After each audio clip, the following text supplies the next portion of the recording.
Our next speaker, Jeff Henderson, grew up on the tough streets of South Central LA and San Diego, and by the time he was 19 years old, he was running a $35,000 a week cocaine business, and for his crimes, he spent 10 years in prison.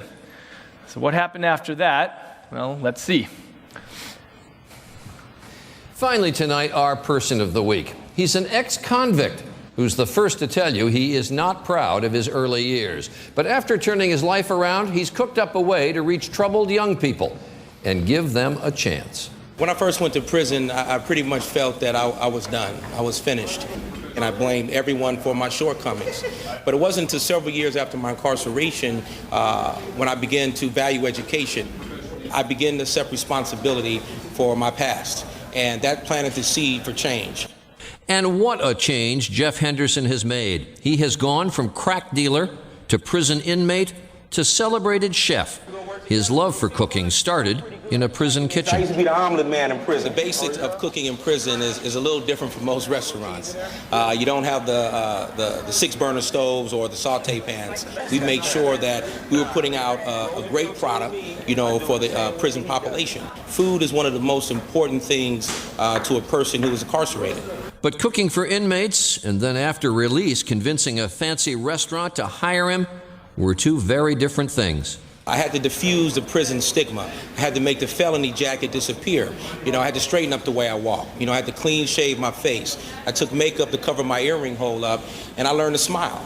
He started as a dishwasher. Eventually, a mentor at Caesar's Palace in Las Vegas took a chance on Jeff, and 4 years after getting out of prison, he was an executive chef at Caesar's. For many cooks, that might be enough. But Chef Jeff wanted more. He wrote a best-selling warts and all memoir, started a catering company, and is now the star of the Chef Jeff Project on the Food Network. With garlic, herb, It's not your average cooking show. I'm gonna be your preacher, a chef, your father. I wanted to create a show that changes lives, inspires lives, and motivates lives through the power of food. That's what this Chef Jeff Project is about. I was able to take 6 young people who come from diverse backgrounds, gangs, drugs, homelessness, dysfunctional families, and create an opportunity for them. Does this look like what I showed you? If they all make it through Chef Jeff's 6-week culinary boot camp, he'll provide them with scholarships to a cooking school. Hey! You guys with me? Yes, sir. Prison saved my life. I was rescued from the streets. But I hope these young people can make the change in their life in society today without having to go to prison and take that journey that I had to take. But Chef Jeff hasn't forgotten his brothers still inside. There's a lot of people who've been to prison who's successful out there. They just don't talk about it. I talk about it. I know for the rest of my life that I'll be giving back, trying to fix the wrong. I'm not proud of what I've done in my former life. Today, I do truly believe that it's my responsibility. Tears a day, huh? But it's also my passion. Besides cooking, I truly believe it's my calling to touch the lives of people who feel they have no hope or have no potential to be successful. And so we choose Jeff Henderson. He told us his favorite dish to cook and eat is something he calls friendly fried chicken. The name of his mentor in prison, by the way, another inmate, was Friendly Womack. Ladies and gentlemen, Chef Jeff. Wow.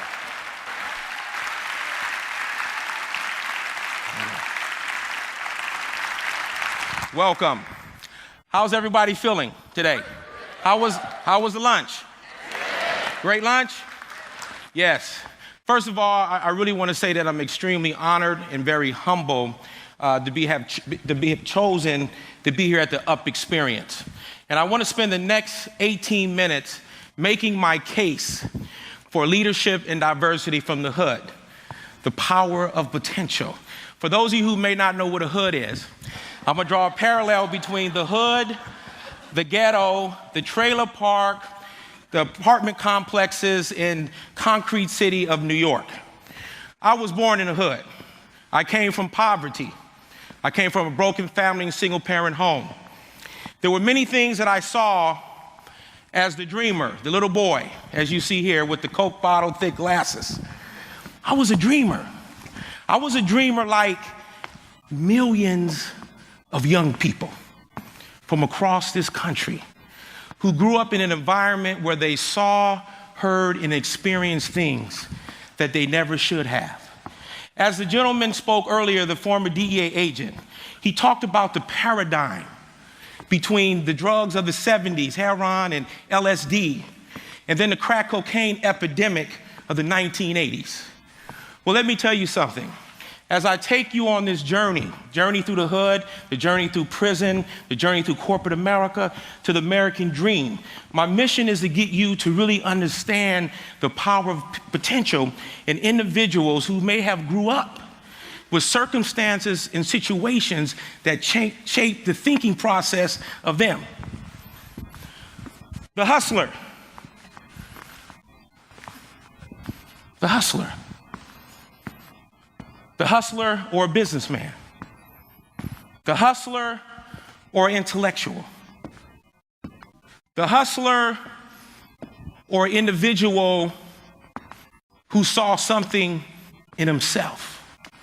See, when I was young, at the age of 7, I knew that there was something different about me. I knew that I was different from my father. I knew that I was different from the many men in my community.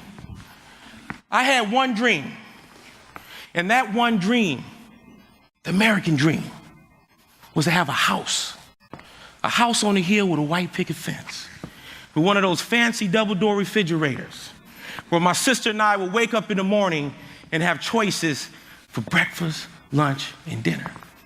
That wasn't a reality for me. So the individuals, the characters, the older homeboys, the influencers in my community embarked on that crack cocaine epidemic of the 80s. So it was in 1984 that I embraced a criminal lifestyle. My criminal lifestyle was shaped by my mentors. I wanted more for my mother. I wanted more for my sister. And I decided that this was the way for me, which was the meal ticket for tens of thousands of young men of color in inner city communities across America. So when we talk about the war on drugs and we talk about the victimizers in the community, I was one of those guys. And it's not something that I'm proud of, but you always have to go back to the beginning of how it began. Who brought the drugs in the ghettos? Who taught the crack dealers how to cook powder into crack cocaine? Who brought the weapons? Well, our intellect wasn't expanded wide enough to know how to do that logistically. So we was taught. I made up to $35,000 a week in my heyday. But one thing that I wasn't able to see because I had the blinders on.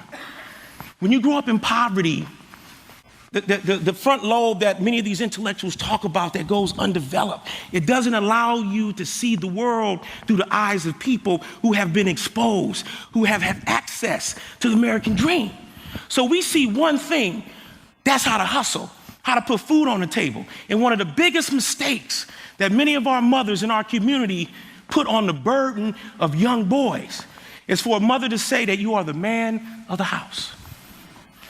When a mother tells you that you are the man of the house at 7 to 8 years old, every boy wants to help his mother. Every boy doesn't like to see his mother abused, doesn't like to see his mother going through various challenges in life. So they called me a hustler back in the days. Well, in my world, we were called hustlers. In the corporate world, they're called CEOs and businessmen.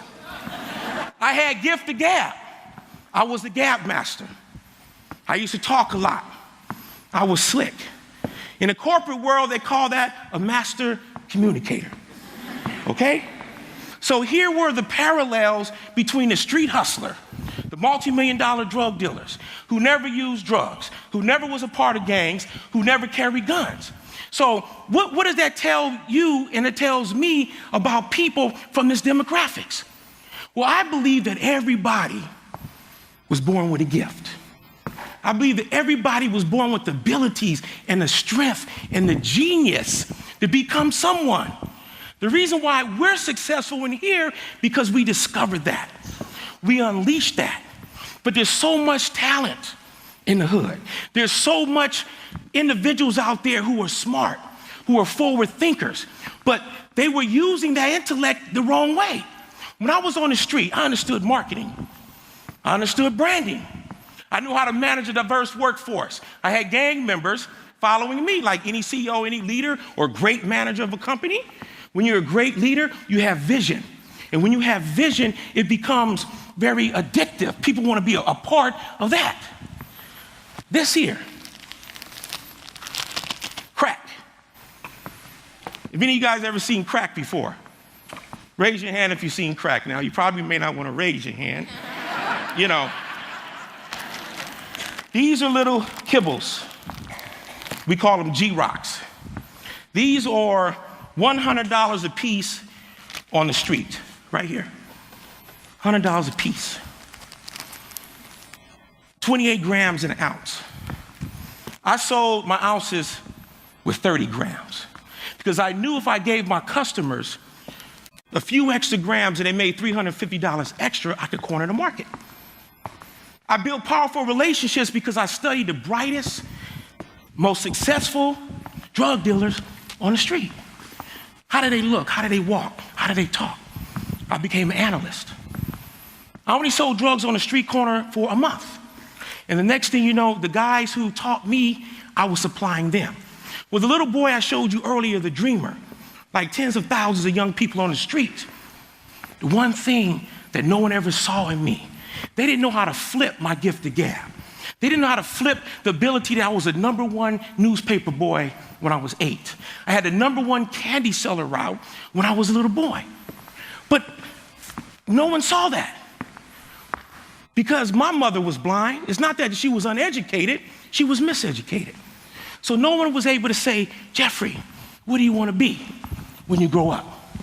No one saw that in me. So as a drug dealer, I became very successful. I had the ability to tap into the talent and the strength of people on the streets. That's how I was able to move the product. Same scenario that I'm gonna take you to. The hustler or the businessman. And I'm not putting praise on the fact that drug dealers are these great individuals. Even though we victimized by selling drugs, we were also victims of our community and the people around us that shaped our thinking because we didn't have access.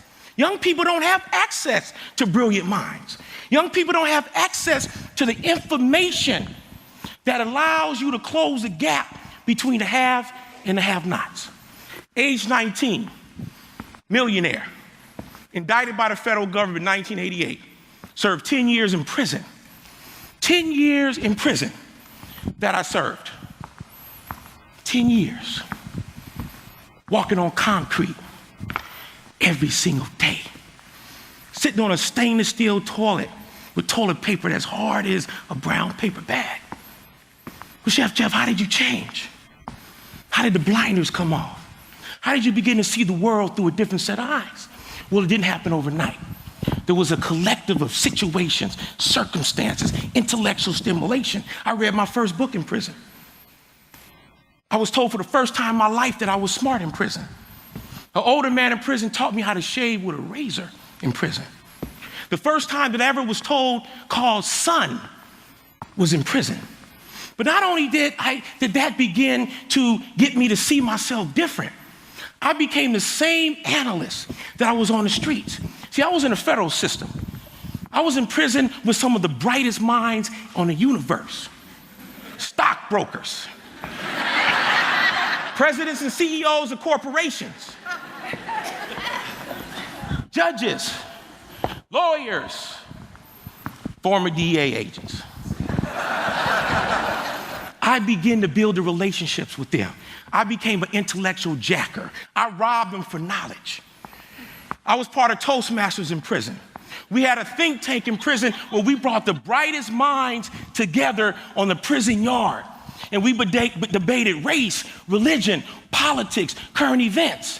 They introduced me to 60 Minutes, 2020, Primetime Live. That's right. I learned to cook in prison. I found my gift in prison. Not only was my gift to cook and to create in prison, I found my gift of speaking. I found my gift of writing. 3 hustles, 3 revenue streams that I learned in prison.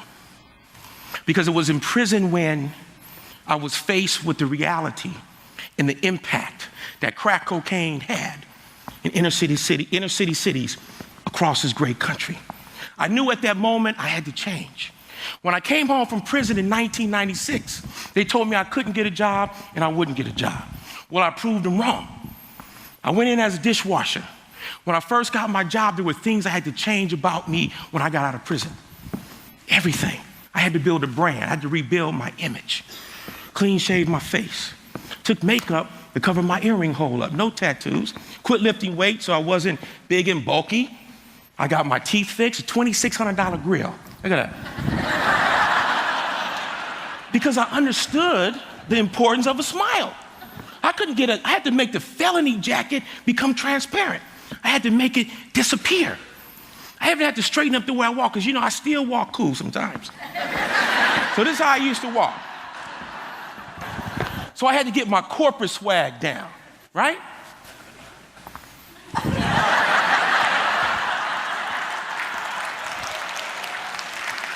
I couldn't walk into the Bellagio Hotel, the Ritz-Carlton, the Hotel Bel Airs of the world with some of the most prestigious, creative talent in the world. Chef Jeff. How did I do it? I built the right relationships. I learned to smile. I changed my swagger. I made the felony jacket disappear. I went amongst the best, the brightest, and I got access. And I realized in prison, when I studied these white-collar guys, multi-millionaires, Rosario Gambino, head of the Gambino crime family in New York City, Ivan Boesky, the co-defendant of Michael Milken, these were the characters who shaped me, but not just me, but many men in prison. Our friend David Egelman earlier talked about 30% of people go to prison have a mental health issue. But what about the 70 that doesn't? Where do we go wrong? When do we make the wrong choices? Wrong choices are inspired by something that we see, something we hear, whether it's greed, whether it's poverty, whether it's just trying to beat the system or something like that. It was fueled by my dream. The gift was cooking. Never knew that in my life. Never dreamed of becoming a chef. I used to cook crack. I used to take 1 kilo of powder cocaine and I turned it into 2 kilos of hard. How did I learn that? How did I become a millionaire? How did I acquire real estate? How did I understand marketing, branding, the importance of building powerful relationships? I didn't know those words until I learned those words in prison. So I was always a genius, like so many young people who make poor choices. But it took me years to realize that. The transformation, going from criminal to respected chef. It was a process. It was a journey. And I knew in order to be the best chef in America, I had to go amongst the best chefs to learn, to study. And when I came to Las Vegas in the year 2000, it was a challenge for me. I wanted to work at the world famous Bellagio Hotel. And the Bellagio, I call it the Big B, the Bentley of them all. It took me 3.5 years to get a job at the Bellagio. I changed my walk 3.5 times. And I finally got the job. The transformation. We talk about leadership. We talk about diversity. We talk about the sleeper cells in the hood, the sleeper cells in urban communities, the trailer parks, at the border camps, in New York City projects. Geniuses, just like us. But they've been untapped. No one looks at them. No one takes the time to develop them, develop that intellect. We talk about the immigration issues that we're facing in this country today. Who's the untapped workforce? It's the homies. It's the Jose's, the Shaniqua, the Malcolms, the Sams, the Mikes, the Jessicas.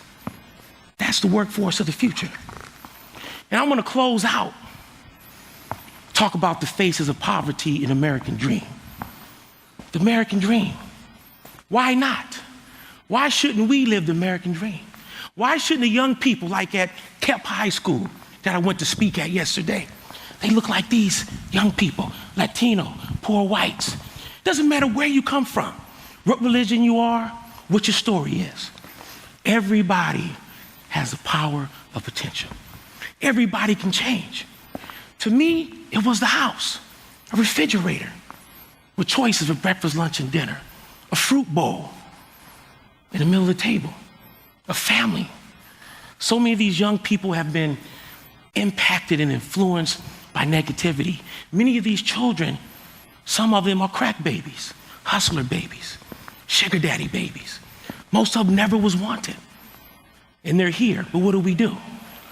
I believe that each and every one of them should have that opportunity to live the dream. I've been extremely blessed. I wrote my life story 4 years ago, and I went on the Oprah Winfrey Show. And she gave me a platform to reach out to young people across this country. And after I was on Oprah, I got a call from Will Smith and Sony. They purchased the right to my life story. And I really wasn't interested in selling it right at that moment because I want to understand how the story was going to prevail. What's very important to me is that I use my story to change lives. We have to talk about the social issues of crack and drugs, teenage pregnancy, and the influence of gangs in this country. And I thank all the people who have given me an opportunity, but not just me, but all people. Doesn't matter if you're a convicted felon, doesn't matter if you don't have teeth in your mouth. Every one of us are successful. Every one of us are living the American dream because somebody reached back and gave us access, gave us the private lessons, and gave us the opportunity. I want to thank you guys very much for having me. Thank you. Thank you.